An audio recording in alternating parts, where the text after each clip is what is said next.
Ayan po mga ka-idol, oh.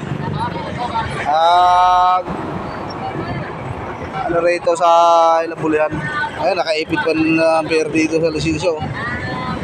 Ito plate number, oh, ng truck na to. Ayan. Naiharang ko.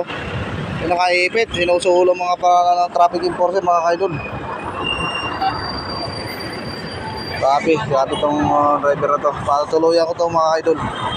Ito pala ang ginagawa sa mga enforcer. Lalagay mga idol.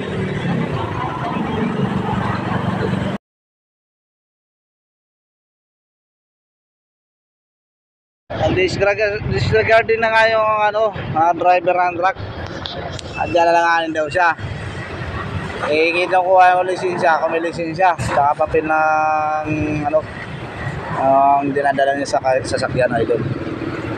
Ngayon, po ako at binakaipit sa pera sa lisensya. Dito tinawag ko naman sa nakakataas.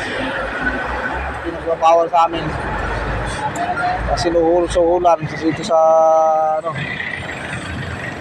aming trabaho. Po mga kapatid, huwag po kayong ganyan mga ka-idol. Driver din ako, pero di ako umiipit sa lisensya ng pera.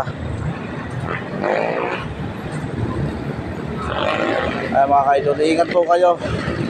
Ulitin po, huwag po kayo maglalagay sa mga enforcer kung kayo po mahinarang o magkaroon ng violation.